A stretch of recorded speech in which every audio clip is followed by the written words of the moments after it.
Looking ahead, my colleagues on the FOMC and I expect that with further gradual adjustments in the stance of monetary policy, the economy will continue to expand at a moderate pace over the next couple of years, with the job market strengthening somewhat further and inflation rising to 2%. This judgment reflects our view that monetary policy remains accommodative. Ongoing job gains should continue to support the growth of incomes and therefore consumer spending. Global economic growth should support further gains in U.S. exports, and favorable financial conditions, coupled with the prospect of continued gains in domestic and foreign spending and the ongoing recovery in drilling activity, should continue to support business investment. These developments should increase resource utilization somewhat further, thereby fostering a stronger pace of wage and price increases. Of course, considerable uncertainty always attends the economic outlook. There is, for example, uncertainty about when and how much inflation will respond to tightening resource utilization. Possible changes in fiscal and other government policies here in the United States represent another source of uncertainty. In addition, although the prospects for the global economy appear to have improved somewhat this year, a number of our trading partners continue to confront economic challenges. At present, I see roughly equal odds that the U.S. economy's performance will be somewhat stronger or somewhat less strong than we currently project.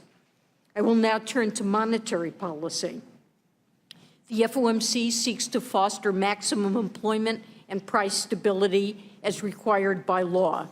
Over the first half of 2017, the committee continued to gradually reduce the amount of monetary policy accommodation. Specifically, the FOMC raised the target range for the federal funds rate by 1/4 percentage point at both its March and June meetings, bringing the target to a range of 1 to 1.25%. In doing so, the committee recognized the considerable progress the economy had made and is expected to continue to make toward our mandated objectives. The committee continues to expect that the evolution of the economy will warrant gradual increases in the federal funds rate over time to achieve and maintain maximum employment and stable prices. That expectation is based on our view that the federal funds rate remains somewhat below its neutral level. That is, the level of the federal funds rate that is neither expansionary nor contractionary and keeps the economy operating on an even keel.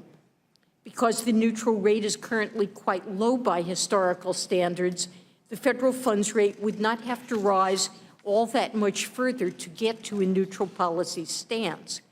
But because we also anticipate that the factors that are currently holding down the neutral rate will diminish somewhat over time, additional gradual rate hikes are likely to be appropriate over the next few years to sustain the economic expansion and return inflation to our 2% goal. Even so, the committee continues to anticipate that the longer-run neutral level of the federal funds rate is likely to remain below levels that prevailed in previous decades.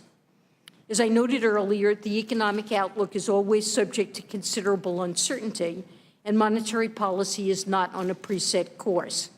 FOMC participants will adjust their assessments of the appropriate path for the federal funds rate in response to changes to their economic outlooks and to their judgments of the associated risks as informed by incoming data. In this regard, as we noted in the FOMC statement last month, inflation continues to run below our 2% objective and has declined recently. The committee will be monitoring inflation developments closely in the months ahead. In evaluating the stance of monetary policy, the FOMC routinely consults monetary policy rules that connect prescriptions for the policy rate with variables associated with our mandated objectives. However, such prescriptions cannot be applied in a mechanical way. Their use requires careful judgments about the choice and measurement of the inputs into these rules as well as the implications of the many considerations these rules do not take into account.